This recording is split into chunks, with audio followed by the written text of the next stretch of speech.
Ravana malala rehetra amin'ny tompo aminareo ny fahasoavana sy ny fiadanana avy amin'Andriamanitra ray sy Jesosy Kristy tompontsika. Amen. Fifaliana ravana malala ny miombona amintsika ny amin'izao zoma amaranantsika ny herinandro ny fanahy masina izao. Ny lohateny ny fampianarana izay horaisintsika ny amin'ity an'ity ravana dia ny hoe ny fanan'Andriamanitra manome fahendrena. Dia raisitsika ao amin'ny mpanjaka voalohany toko fahatelo ny andininy voalohany ny andininy enina amby roapolo ka hatramin'ny fahavalo amby roapolo ny mahakasika an'izay hoe ny fanan'Andriamanitra manome fahendrena izay.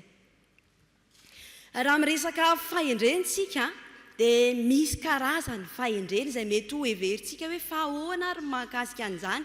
Ny fahendrena ry havana malala dia mety hoe tsy arak'izay le eritreretintsika satria misy ny fahendrena araka an'izao tontolo izao. Dia le fahendrena zany mety hoe olona tsy mivavaka izy fa hoe lazaina hoe olon-kendry ihany eny amin'ny fiarahamonina.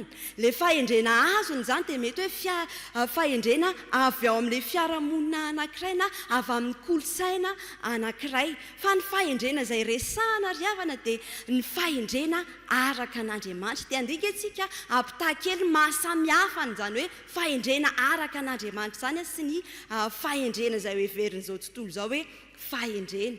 Raha miresaka ny fahendrena araka an'Andriamanitra sika ry havana dia ny loharano zany dia avy amin'Andriamanitra mihitsy zany ilay fahendrena. Fa raha ho an'ny fahendrena izao tontolo izao kosa dia avy amin'ny mety ho fisainan'ny olombelona araka ilay nambara teo mety hoe an'ny fiarahamonina anankiray na kolontsaina anankiray. Ny fototry ny fahendrena araka an'Andriamanitra indray dia ny fahatahorana an Jehovah. Ny fahendrena izao tontolo izao kosa dia ny fahatokisantena izay mety hoe fisaintsainan'ny olombelona. Raha hiresaka hoe iza indray zany mitarika amin'izany fahendrena avy amin'Andriamanitra zany dia ny fahendrena avy amin'Andriamanitra dia ny fanahy masina no mitarika. Fa ny amin'izay mety hoe fahendrena izao tontolo izao kosa dia hoe ny nofo sy ny lojika ny ara-nofo zany izay mety hoe eritreretin'ny saina, izay mety hoe fahalalan'ny saina fotsiny no mitarika ao anatin'izany.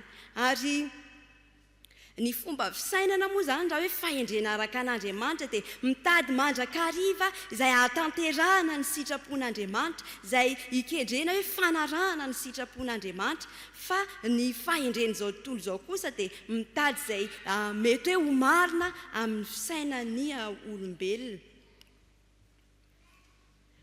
Raha hoe ny toetra indray zany ry havana malala ny amin'ny hoe fahendrena araka an'Andriamanitra dia hoe madio, tia fihavanana, malemy fanahy, mamindra fo. Fa raha ny araka an'izao tontolo izao kosa dia mety hoe hisy fialonana ihany na hoe fifampiandaniana na hoe fitiavan-tena, mety hoe heverina ho fahendrena ihany zany eo anivon'izao tontolo izao.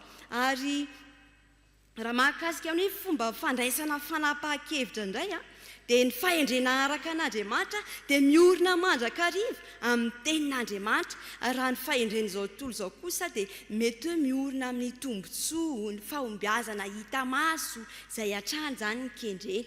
Ary raha hiresaka mahakasika ny hoe fihetsika manokana eo manoloana ny fahamarinantsika, ny fahendrena araka an'Andriamanitra dia manaiky sy mankatoa ny fahamarinan'Andriamanitra. Raha ny fahendrena izao tontolo izao kosa dia mety hoe manova na mandany fahamarinana izay mety hoe eritreretina sy heverina.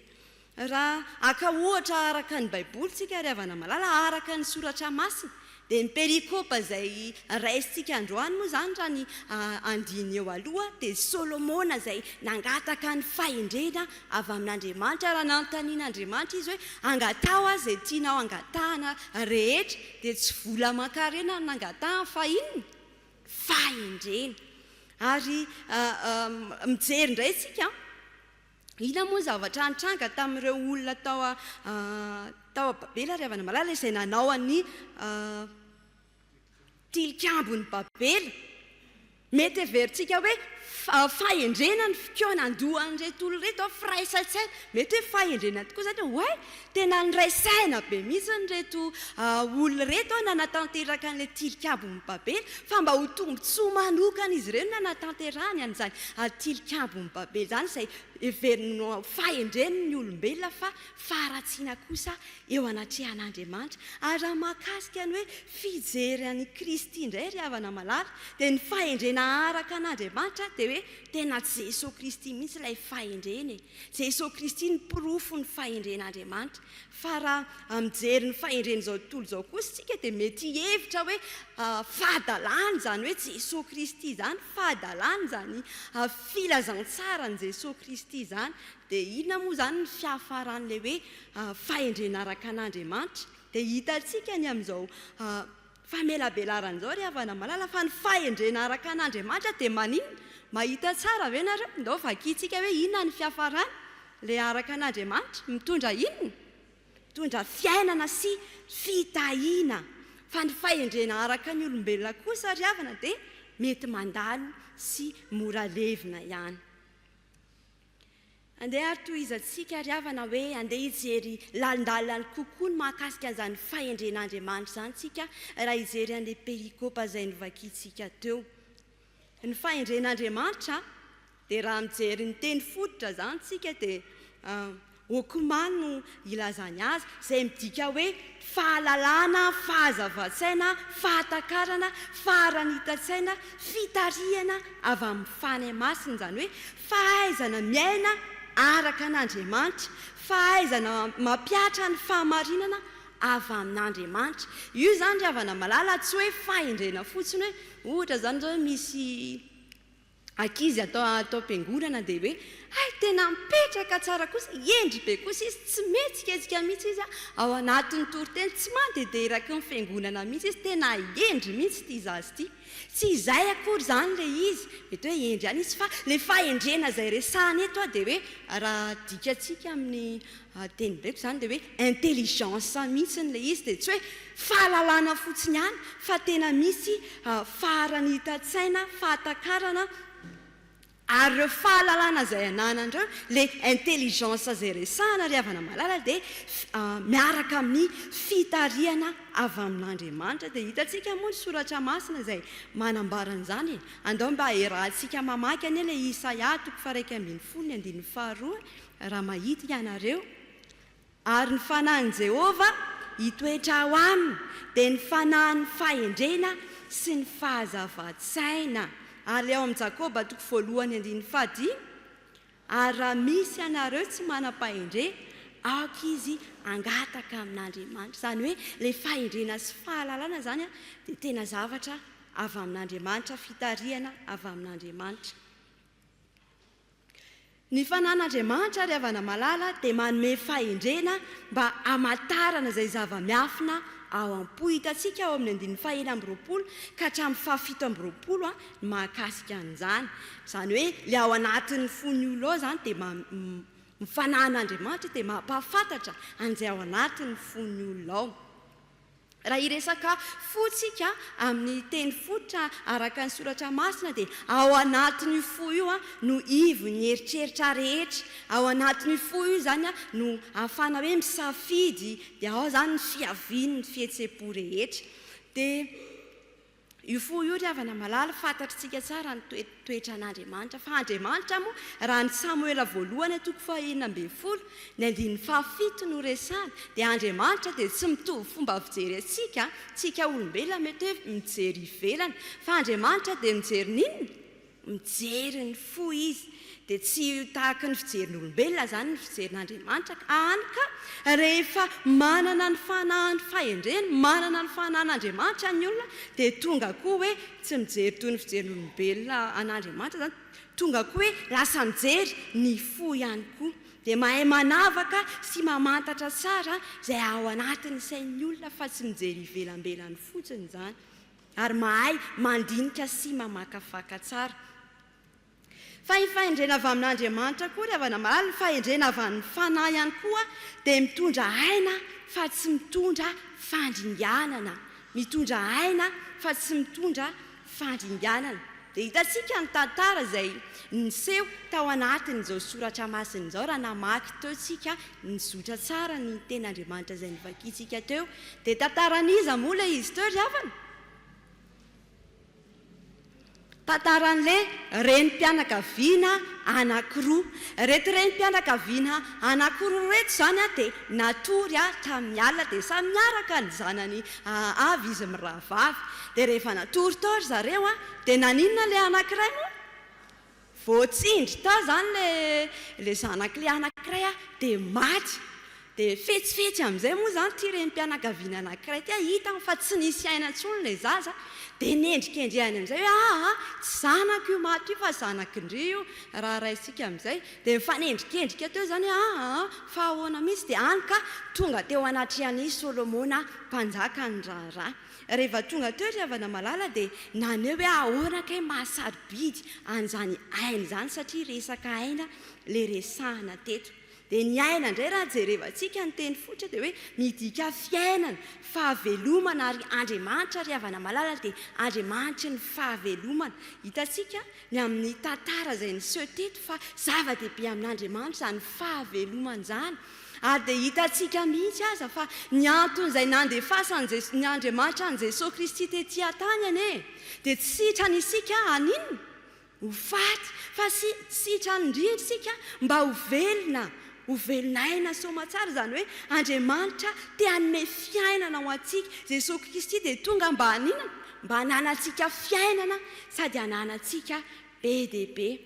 Dia ny fahendrena avy any ambony zany ry havana malala dia tena madio, tia fihavanana, be famindrampo, fa tsy tahaka an'izay nataon'ilay vehivavy anankiray teto hoe mitady ny fahafatesana, mitady ny faharavana. Dia fantatritsika tsara moa ny ao amin'ny Galatiana 5:2-7 ka hatramin'ny 7:20. Inona ny ao ry havana malala? Ny vokatry ny fanahy. Dia singantsika amin'izany hoe faharipo, fahamoram-panahy, fanaovan-tsoa, fahamarinana, fahalemem-panahy, fahonoana-po zany le vokatry ny fanahy ry havana malala. Fa raha zay rehevantsika ny tantara izay nitranga teto dia tsy nanana n'ilay renim-pianakaviana anankiray mihitsy izany toetra sy hoe tia fahavelomana tahaka an'Andriamanitra izany. Dia mandroso ihany tsika ry havana malala.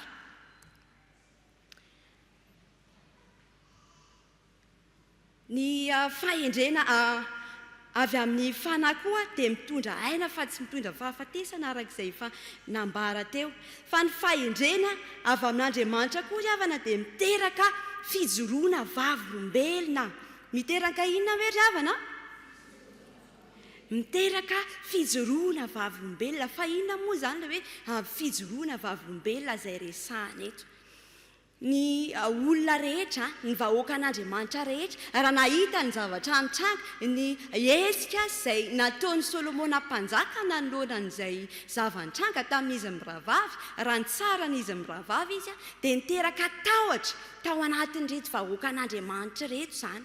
Le tahotra tao anatiny tsy hoe le tahotra mampiororo fa niteraka fanajana sy fankatoavana an'Andriamanitra. Satria raha vakiantsika le 5:20 dia hitantsika miharihary mihitsy fa tola gaga ny olon-drehetra hoe tena fahendren'Andriamanitra ny ao anatin'ny Solomona mpanjaka. Fa maninona moa zany hoe tena fahendren'Andriamanitra ny ao anatin'ny Solomona mpanjaka?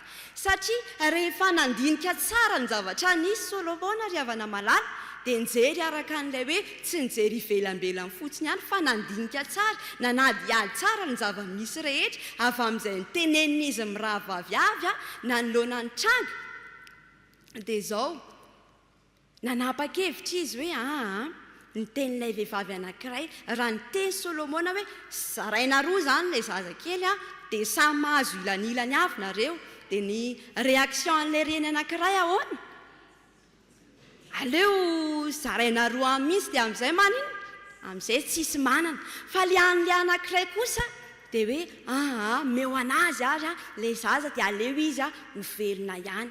Dia fijeryn'ny Solomona nanoloanan'izay zany ry havana malala, ilay fahendrena tao anatin'ny Solomona nahay nandinika sy nandalina tsara dia nahatonga anazy hitsara marina. Izay nge ilay fahendren'Andriamanitra tao anatiny. Ka izay fahendren'Andriamanitra hitan'ny olona tao anatiny izay no nahatonga ny olona feno tahotra, fankatoavana an'Andriamanitra zany ilay izy fa tsy hoe fiororona akory ary tonga fanomezam-boninahitra an'Andriamanitra. dia arak'izany hitantsika amin'ny salamy fa 1:160 hoe ny fahatahorana an' Jehova no maninona ozy izy no fiandohan'ny fahendreny. Dia ahoana koa ny ao amin'ny Matio 5:9 aoka mirapiratra ny asanareo anome voninahitra an'Andriamanitra. Ary ny ao amin'ny Kolosiana 1:5 feno fahalalana sy fahendrena ara-panahy. Zay zany ilay tanjona sy fikasana. Fanan'Andriamanitra zany ry havana malala ny fany masina izay ao anatintsika dia ahafahantsika mahita ny marina, manana fijery hoe tena mahita n'izany fahamarinana izany, ary ahafahantsika ihany koa mahay mamantatra ny toe-javatra sy ny toe-pon'ny olona tsirairay avy.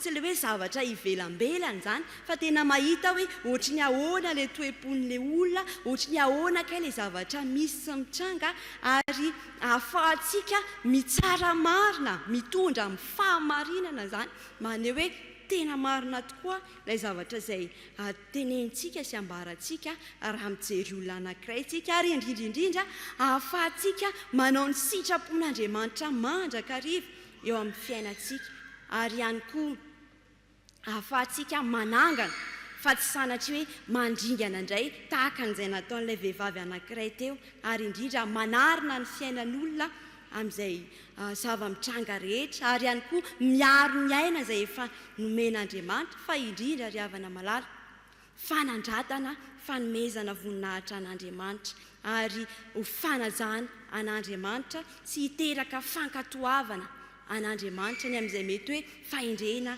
aty anatintsika. Ary indrindra ihany koa ry havana malala ny fanahin'Andriamanitra izay ao anatintsika dia ahatonga antsika tsy hanaiky ho voafitaka izay mety hoe endrikendrika ivelany, satria raha ilay vehivavy anankiray teto anie ry havana dia mety hoe tena nitoloko be izy, ny talao be hoe raha ilay endriny sy ilay pôzipôziny izany dia tena hoe izy mihitsy ny ory indrindra satria maty ilay zanany. Dia tsy ho voafitaka izay endrika ivelan'izay izany sika ry havana malala raha manana n'ilay fahendrena fanahin'Andriamanitra, fa indrindra dia mikasaka ny hanome fiainana sy fahavelomana ho an'ny hafa araka an'Andriamanitra, hoe Andriamanitra dia tia fiainana sy fahavelomana ho an'ny hafa.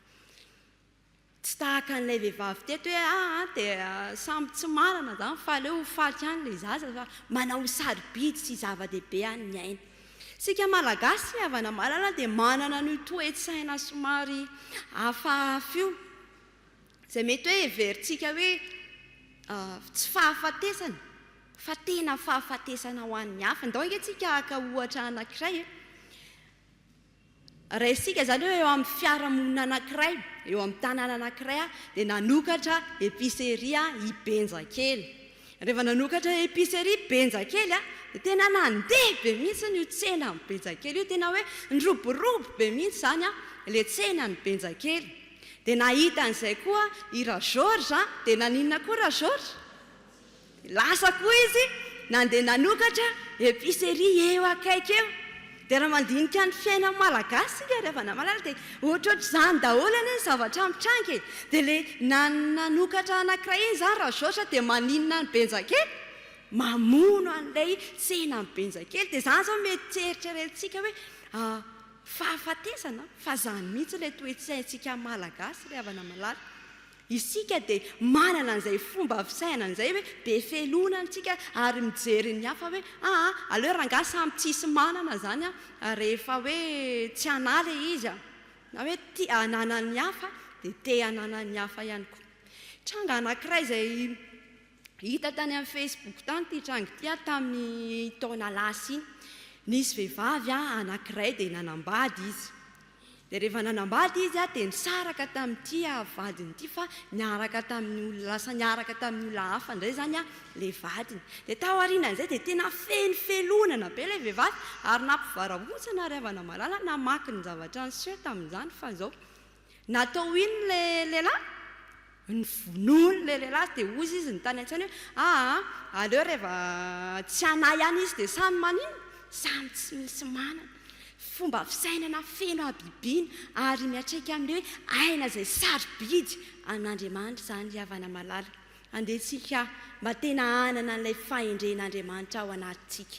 fanontaniana izay mipetraka amiko sy aminao ary havana dia izao hoe efa manana an'izay fanahy ny fahendreny izay ve ianao efa manana ilay fanahin'Andriamanitra tokoa ve ianao ka nahatanteraka an'ireo zavatra rehetrarehetra izay nitanisaintsika tamin'ny faran'ireo teo dia Andriamanitra moa izany ry havana dia mamindra fotsy miahatra amintsika foana raha tsy izany ny variny dia izao inona ny voasoratra eny amin'ny fafana ry havana ndao tsika rehetra hiaraka maka an'izany ary raha misy ianareo aoka izy aninona aoka izy angataka amin'Andriamanitra raha tany ity izany ka mbola tsy nanana n'ilay zavatra rehetra ny tany saina teo tsika aoka aninona angataka amin'Andriamanitra Andriamanitra dia manome antsika maimaimpona an'izany ry havana fa andeha angataka amin'Andriamanitra isika dia nitsodrano izay omena antsika izany eo anatrehan'izany dia za hoe mba omen'Andriamanitra Jesosy Kristy tomposika ray ny voninahitra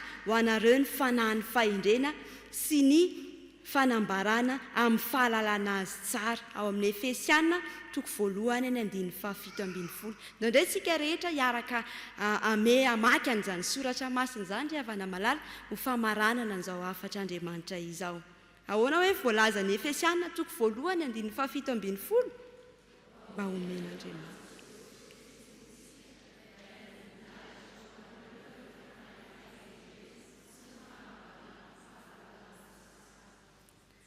Amen.